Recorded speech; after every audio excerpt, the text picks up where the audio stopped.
আলহামদুলিল্লাহি রাব্বিল আলামিন আসসালাতু ওয়াসসালামু আলা রাসূলিহিল কারীম ওয়া আলা আলিহি ওয়া সাহবিহি আজমাইন। সম্মানিত শ্রোতা, আজকে আমরা হাদিসের আলোকে জানতে চেষ্টা করব দাজ্জালের সঙ্গে কোন সাহাবীর কোন দ্বীপে দেখা হয়েছিল এবং দাজ্জাল তাদেরকে কি কি বলেছিল। ফাতিমা বিনতে কায়েস রাদিয়াল্লাহু আনহু বলেন, আমি রাসূল সাল্লাল্লাহু আলাইহি সাল্লামের ঘোষককে এই ঘোষণা দিতে শুনতে পেলাম, আস-সালাতু জামিয়া, সালাতের জন্য মসজিদে যাও। তখন আমি মসজিদে গিয়ে রাসূল সাল্লাল্লাহু আলাইহি ওয়াসাল্লামের সাথে সালাত আদায় করলাম। সালাত শেষে তিনি মিম্বরে উঠে বসলেন এবং মৃদু হেসে বললেন, প্রত্যেকে নিজ নিজ সালাতের স্থানে বসে থাকো। অতঃপর বললেন, তোমরা কি জানো আমি তোমাদেরকে কেন একত্রিত করেছি? সাহাবীগণ বললেন, আল্লাহ ও তার রাসূলই ভালো জানেন। তিনি বললেন, আল্লাহর কসম, আমি তোমাদেরকে কিছু দেওয়ার জন্য বা কোনো ভয়ভীতি প্রদর্শনের জন্য সমবেত করিনি, বরং তামিমদারের একটি ঘটনা তোমাদেরকে শোনানোর জন্য একত্রিত করেছি। তামিমদারে ছিল একজন খ্রিস্টান লোক। সে আমার নিকট এসে ইসলাম গ্রহণ করেছে। সে আমাকে একটি ঘটনা শুনিয়েছে। দাজ্জাল সম্পর্কে আমি তোমাদেরকে যা আগে বলেছি এটার সাথে তা মিলে যায়। সে বলল, একদা সে লাখম ও জুজাম গোত্রের ৩০ জন লোকের সঙ্গে একটি সামুদ্রিক নৌকায় সফরে বের হয়েছিল। সাগরের ঢেউ তাদেরকে দীর্ঘ ১ মাস পর্যন্ত এদিক সেদিক ঘোরাতে থাকে। অবশেষে একদিন সূর্যাস্তের সময় একটি দ্বীপের কাছে তারা পৌঁছালো।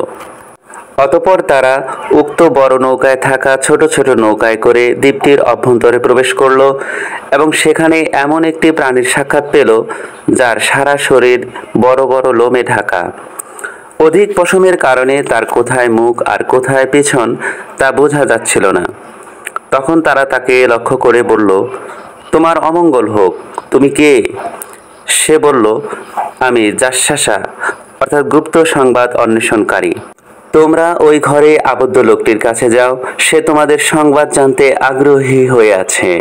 তামিমদারি বলেন, যখনই সে একজন লোকের কথা বলল, সাথে সাথে আমরা তার কাছ থেকে সরে গেলাম এই ভেবে যে হতে পারে এই প্রাণীটা শয়তান।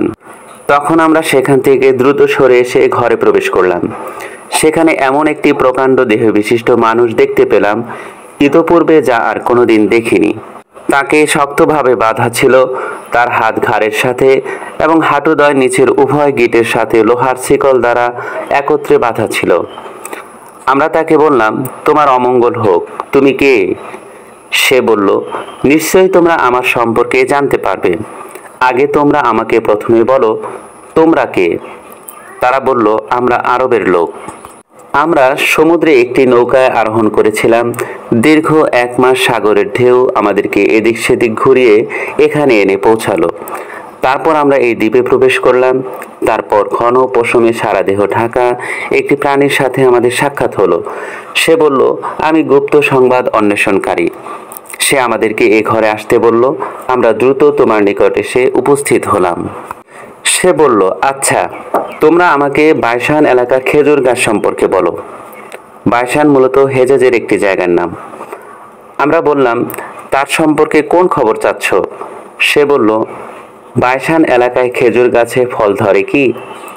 আমরা বললাম, হ্যাঁ, আসে। সে বলল, অদূর ভবিষ্যতে সে গাছে আর ফল ধরবে না। তারপর সে বলল, তাবারিয়া বিল সম্পর্কে বলো। আমরা বললাম, তার সম্পর্কে কোন খবর চাচ্ছ? সে বলল, বলো, তাবারিয়া নামক বিলে কি পানি আছে?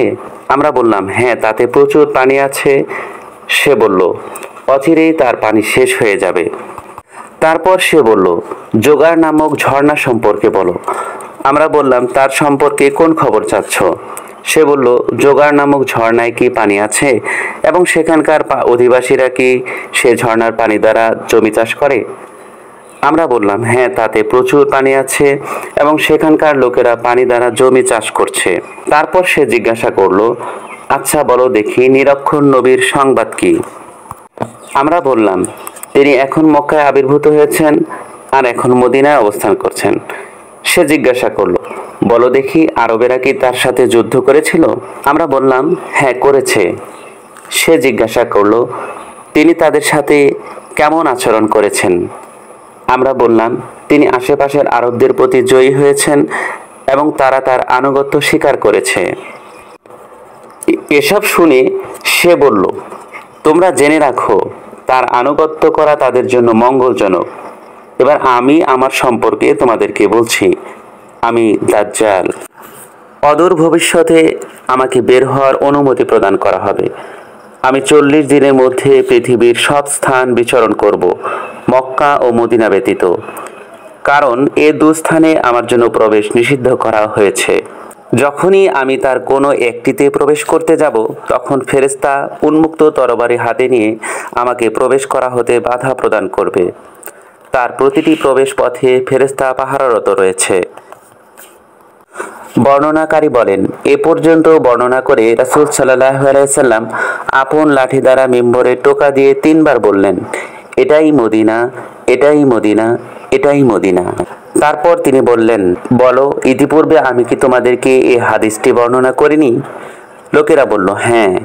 তারপর তিনি বললেন, দাজ্জাল সিরিয়ায় কোনো এক সাগরে অথবা ইয়েমেনের কোনো এক সাগরে আছে। পরে বললেন, বরং সে পূর্ব দিক হতে আগমন করবে।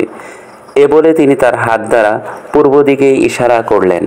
সম্মানিত দ্বীনী ভাই বোন, তাহলে আজকে আমরা হাদিসের মাধ্যমে জানতে পারলাম, দাজ্জাল সিরিয়া অথবা ইয়ামানের কোনো এক সাগর দ্বীপে বন্দী অবস্থায় রয়েছে।